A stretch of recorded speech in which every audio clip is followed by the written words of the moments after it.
Good morning, students. In the previous video lecture, I discussed first application of Biot-Savart's law. Now, second application of Biot-Savart's law is magnetic field due to a long state current carrying conductor. So, XY is a long current carrying conductor. It is carrying current from Y to X along positive direction of y-axis. So take very small length CD of this current carrying conductor. This CD is a vector and its direction is same as that of current. Current is flowing from y to x. तो CD जो dl length है, it is a vector and its direction will be from y to x. This is midpoint of this small length element. P is observation point. At P I am to calculate magnetic field produced by this current carrying conductor. So this is R vector drawn from midpoint of dl vector to observation point. So this is the direction of R vector. This angle is theta, angle between R vector and dl vector.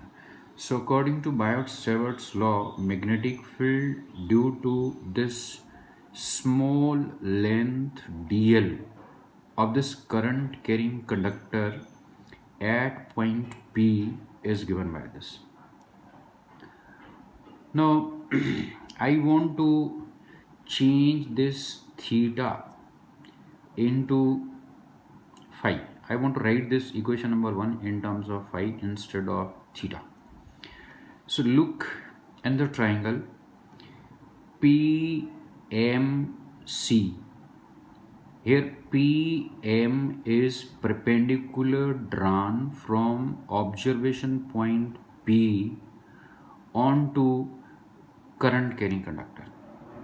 So this angle is 90 degree. So this is a right angle triangle. PMC is right angle triangle. Agar if you remember, angle is always taken between base and hypotenuse. So मैं इस angle को phi assume कर लेता हूँ. If this is the angle phi, तो ये हमारा base हो गया. P M is base, P D is hypotenuse and it is perpendicular. But remember, if I am to take this angle phi, अगर मुझे थीटा एंगल लेना है then it will be the base और ये hypotenuse, but I will take here phi angle. So in triangle the sum of three angles is 180. So this angle is 90 degrees, so definitely theta plus phi, it should be also 90. So theta plus phi is 90. From here theta is 90 minus phi. In this right angle triangle PMD, this L upon A, this is base, this is perpendicular. L upon A in terms of phi is tan phi. So L is equal to A tan phi from this equation. Differentiate both sides of this equation with respect to phi, meaning thereby कि इस तरफ भी d upon d phi से d लगा दो और इस तरफ भी d upon d phi. So it is dl by d phi. A is constant, so I have taken it out of the differentiation. So d by d phi of tan phi. Tan phi का differentiation, it is secant square phi. So dl by d phi is a secant square phi. From here dl is equal to a secant square phi. ये d phi इधर आ गया. So this is value of dl. Now again in the same triangle a upon r, it is cos of phi. So ये cos phi और r को interchange कर दीजिए आप. ये इनकी पोजीशन बदल दीजिए. ये cos फाई हो गया और ये r इसकी जगह चला गया cos फाई में. So this is 1 upon cos phi means secant phi. So a secant phi is equal to r.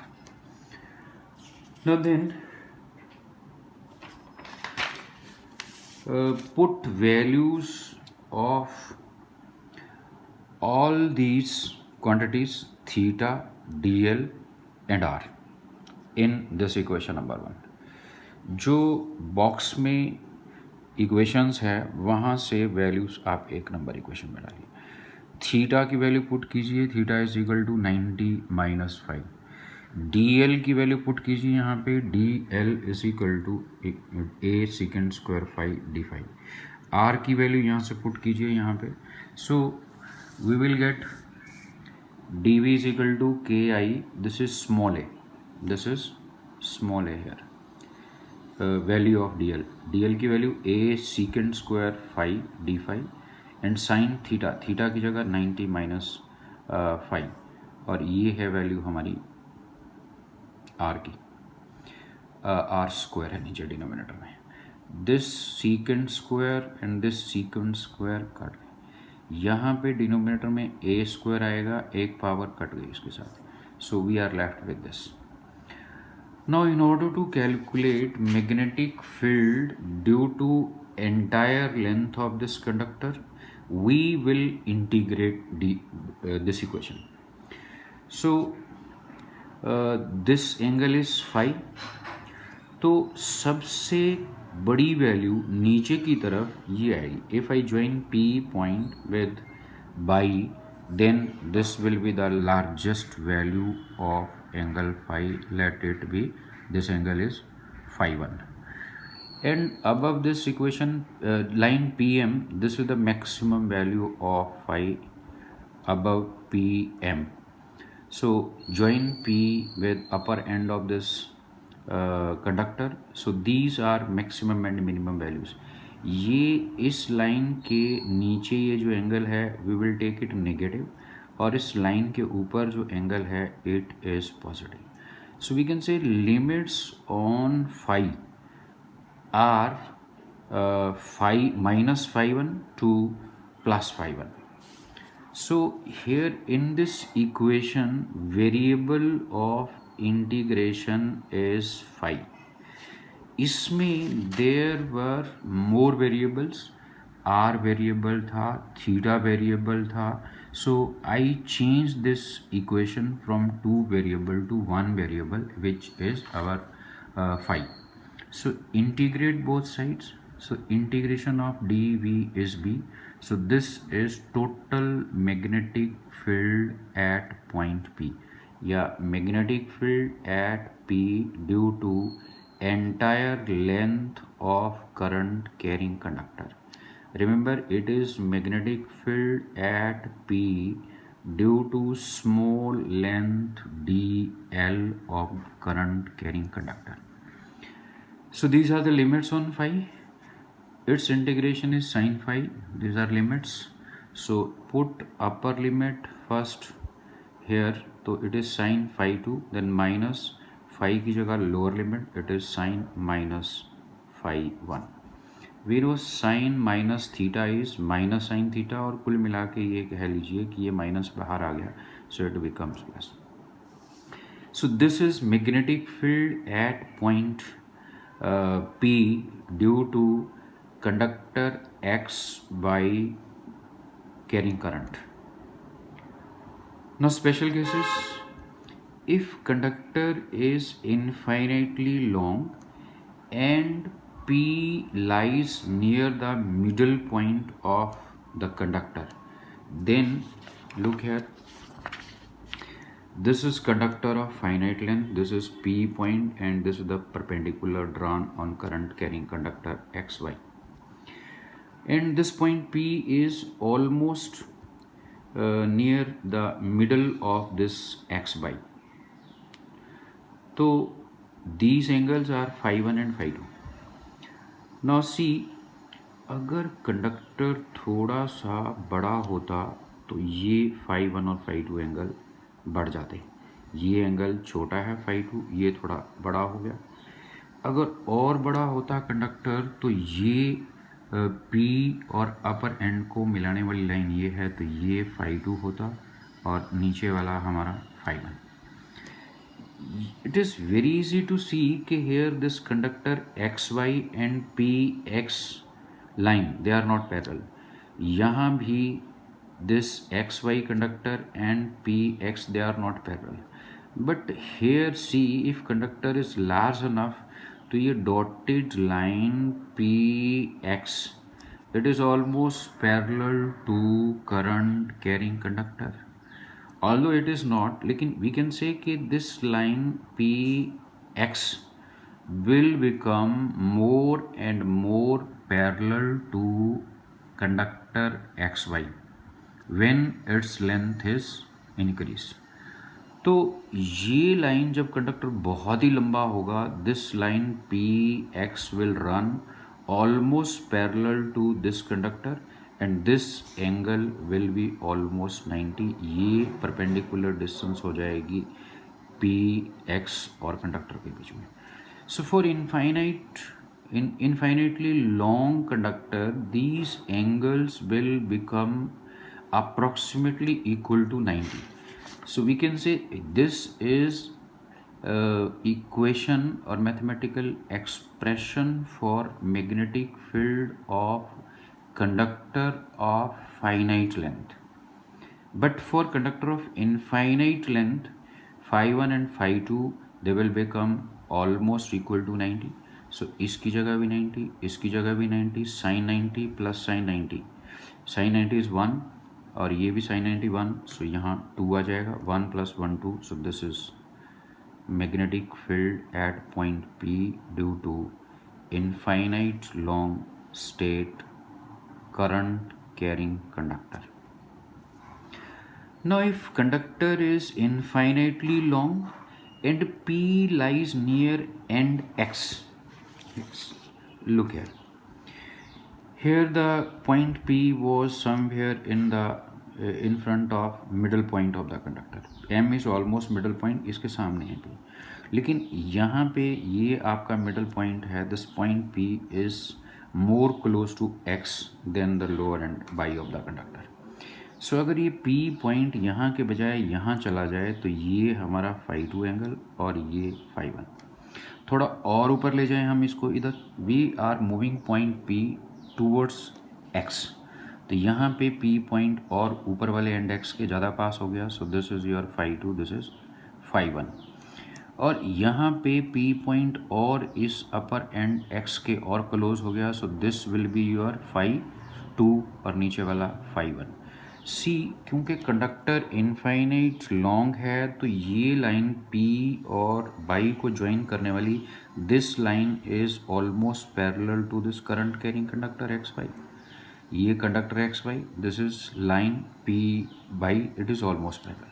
So this angle is almost 90 और ये एंगल जो हमारा phi2 है इट विल बिकम 0. अगर मैं P पॉइंट को थोड़ा और ऊपर कर दूं तो ये एंगल और छोटा हो जाएगा. PM और PX they will become parallel. अगर इसको मैं थोड़ा सा और ऊपर कर दूं सो phi2 will be 0. So for infinite long conductor and point P lies near the upper end X of the conductor, phi1 is 90, phi2 is 0. So put here phi1 90 and phi2 0. So it becomes sin 0 plus sin 90. Sin 0, as you know, it is 0. This is 1. So this is the mathematical equation to calculate magnetic field near the upper end. So if you compare these two equation, it is very clear कि बीच में जो magnetic field होगी यहाँ पे when this point P is at near the middle, it will be here magnetic field with 2KI upon A. A is equal to PM. और when this point is near the upper end तो यहाँ magnetic field it will be KI upon A. So we can say यहाँ when point is at the middle magnetic field 2 times होगी, twice. Similarly अगर नीचे वाले end पे होगा ये point, observation point somewhere here, तब भी मैग्नेटिक फील्ड इतनी ही होगी लोअर एंड पे, बस फ़र्क ये होगा अब फाई 2 ऊपर वाला 90 हो जाएगा और phi 1 will become 0। Now from here it is clear that B is inversely proportional to A. So B inversely proportional to A means when A will increase, B will decrease. So if it is your current carrying conductor, यहाँ magnetic field P1 पे ज़्यादा होगी, this is small a distance, और यहाँ पे P2 पे magnetic field कम होगी, P3 पे मैग्नेटिक फील्ड और भी कम होगी इस करंट कैरिंग कंडक्टर की, so it will decrease. So if you plot it's graph it will be like this. So this is about second application of Biot-Savart's law, which is magnetic field due to state current carrying conductor. Now third application, which is magnetic field on the axis of a circular current loop. This is a circular loop, circular wire loop carrying current I, and it is the radius of this wire loop. ये centre से एक line pass कर रही है and this line is perpendicular to the plane of loop. तो हमारा loop ये है, इसका रेडियस स्मॉल है, ये लाइन जो सेंटर से पास कर रही है ये एक्सिस ऑफ लूप कहलाएगी। आप इस तरफ भी इसको बढ़ा सकते हो। सो this is axis of loop. So P is any point on its axis, यहाँ भी होता है, यहाँ भी, इस एक्सिस के ऊपर कहीं पे भी एक पॉइंट है P। इस पॉइंट पे हमें मैग्नेटिक फील्ड कैलकुलेट करनी है जो करंट कैरिंग लूप ने प्रोड्यूस करी। So let me take this small length of this wire loop, बड़ा छोटा सा पीस यहाँ से, दिस, इसमें करंट इधर जा रहा है तो ये current, this is your small length और इसके ऊपर टेंजेंट ड्रॉ करेंगे। सो ये dl वेक्टर और इसकी डायरेक्शन इधर करंट जा रहा है तो ये this is the direction. This is mid point of this small element of this wire loop. इसको ज्वाइन करो आप P पॉइंट से, ऑब्जर्वेशन पॉइंट से। इफ़ यू रिमेंबर ये हमारा स्मॉल लेंथ एलिमेंट और ये मिड पॉइंट, इस मिड पॉइंट से हम P पॉइंट को ज्वाइन करते थे and this is R vector.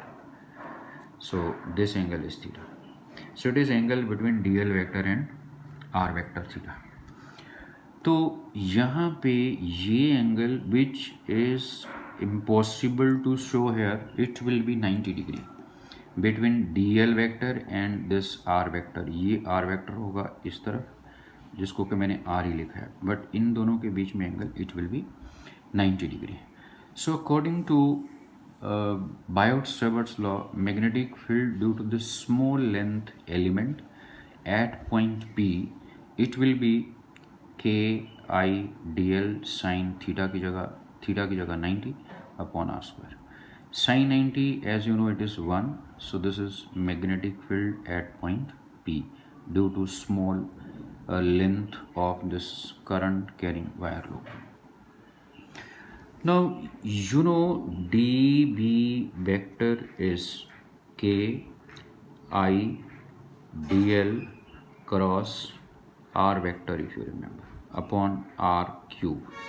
You may write it in its magnitude. dB is equal to I dl into R sine of theta, which is angle between dl vector and R vector, upon R cube.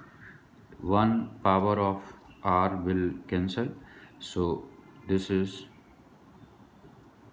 again R square in the denominator. So this is Biot-Savart's law in vector form here. We also know कि when two vectors A and B are multiplied, then the resultant quantity may be scalar or vector. If the product is a vector quantity तो हम यहाँ पे multiplication का sign cross. If this resultant quantity is scalar तो इन दोनों के बीच में multiplication का sign dot. This is scalar quantity. And the direction of this vector, new vector which is obtained by multiplying A vector and B vector, इसकी direction it is always perpendicular to A vector as well as to B vector. So from this concept it is very clear कि D V vector जो होगा वो D L vector का perpendicular होगा और R vector का भी perpendicular होगा. सो हियर ये डी वी वेक्टर है, this is perpendicular to R vector, this is your R vector. ये जो कि हमने आर लिखा है, मैग्नीट्यूड लिखा है, but this is R vector. So R vector का ये परपेंडिकुलर होगा, हम इसको ऐसे ही दिखा सकेंगे यहाँ पे. So this is D V vector which is perpendicular to R vector. This angle is theta. So ये एंगल भी थीटा होगा. रीजन बीइंग जो दो लाइनों के बीच में एंगल होता है उतना ही एंगल उनके परपेंडिकुलर्स के बीच में होता है. So for the timing theta is angle between line number 1 and line number 2. This is one line, this is second line, इनके बीच में एंगल थीटा है. So this line is perpendicular of one number line. Let me take it one dash. तो one dash ये this is perpendicular of one number line. This is two dash, it is perpendicular of line number 2. सो ये दोनों one dash and two dash these are perpendiculars of one and two line. So this angle is also theta. Now split or resolve this dv vector into rectangular components. So ये parallelogram बन गया हमारा. तो इसमें this is your D V sine theta, this is D V cos theta. इस parallelogram को देखें आप तो इसमें डी वी इज रिजल्टेंट, और in other word you can say D V cos theta and D V sine theta are two components of D V vector. जिसके साथ vector angle बनाता है उस तरफ कॉस वाला कंपोनेंट होता है, तो इस तरफ कॉस वाला.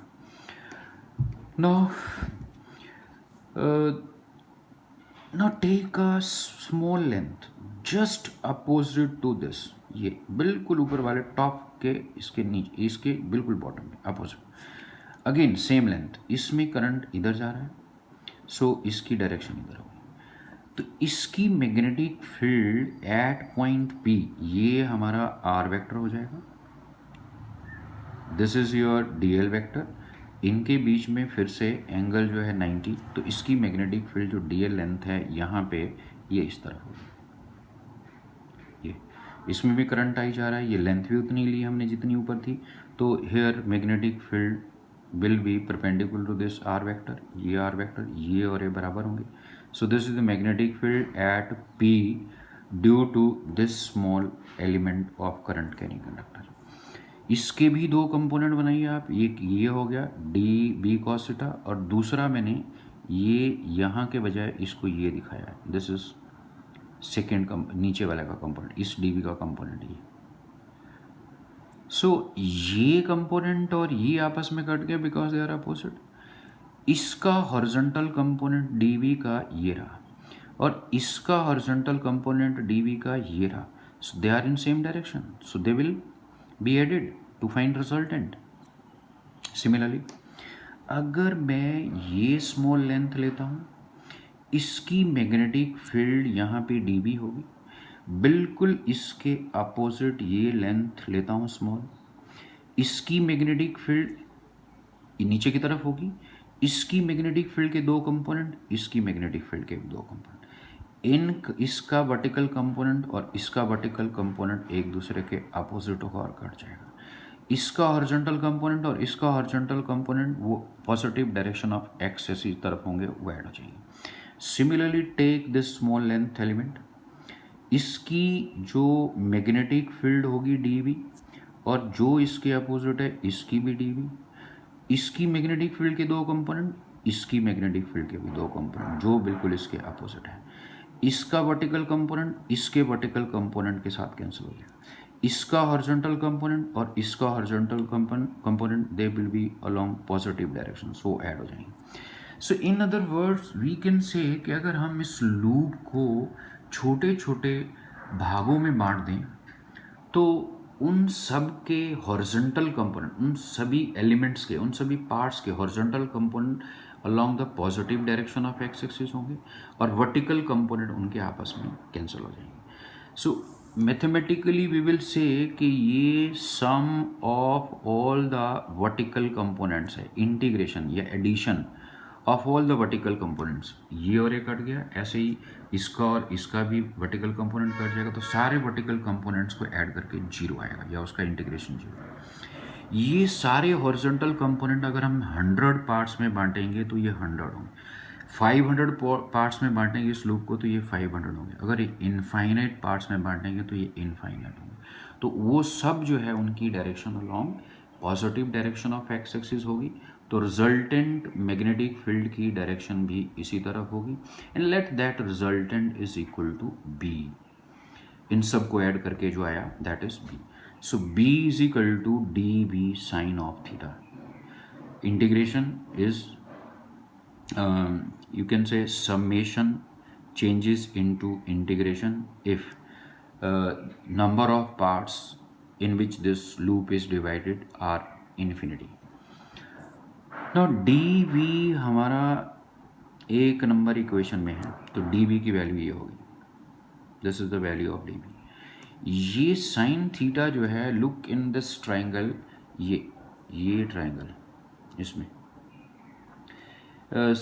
cos sorry sin theta is a upon r, this is a upon r, so a upon r is sin theta. I can rewrite it, ये एक्सेप्ट dl सारा कुछ कांस्टेंट है, ये डिनोमिनेटर में r क्यूब बन जाएगा तो ये आ गया। Now this is integration of dl। Integration of dl means ये स्मॉल लेंथ प्लस ये स्मॉल लेंथ प्लस ये स्मॉल लेंथ प्लस ये स्मॉल लेंथ, जितने भी इसके हमने छोटे छोटे टुकड़े बना रखे हैं उन सब की लेंथ को ऐड करेंगे तो ये टोटल लेंथ आ जाएगी। And this total length will be equal to circumference and it is 2πa। Here radius is not r, radius is small a. So ये आ गया dl का integration. You may write dl का integration l which means ये total length and this total length is equal to 2πa। So r की value Pythagoras theorem से this r is equal to X square plus A square under the root. So put value of r here, तो r की value it is X square plus A square की power 1/2, this is value of r। ये है हमारा r, this is value of r under root या half our.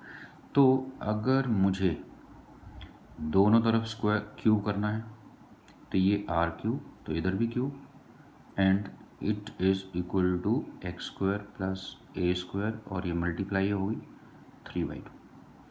So r cube में आ गया। Now in vector form you may write ये magnetic field इसकी direction it is along positive direction of X axis, so I can write it i cap. So it is vector form. ना if there are n turns in a coil, इसके साथ एक और loop रख दिया, एक और लूप रख दिया, उन सब में जो है सपोज करंट इज I, या कॉइल क्या होगी हमारी, स्प्रिंग इज कॉल्ड कॉइल। तो जैसे ये एक टर्न है, ये दूसरा टर्न है, तीसरा turn, so it becomes coil. तो अगर मैं इधर से I करंट पास करूँगा तो इसमें भी I जाएगा, ये करंट I इसमें, I इसमें, I इसमें। तो if there are n such turns, तो ये है एक टर्न की मैग्नेटिक फील्ड, n टर्न्स होंगे तो इसको n से मल्टीप्लाई कर देंगे। सो यार this pi a square it is area of this wire loop. इसके अंदर जो area it is pi r square. So I may write pi a square is equal to capital A, where A is area. Now special cases of this equation number 2. Its special cases, if P is at the center of wire loop, then x is 0. ये P point और O और P के बीच की distance it is x.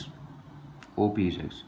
अगर ये point यहाँ पे होता P तो OP छोटा हो गया, अब ये होती x. अगर P पॉइंट यहाँ पे है तो ये हमारा x होगा, अगर यहाँ पे है तो x की वैल्यू और कम होगी. If P point is at the centre then x become 0.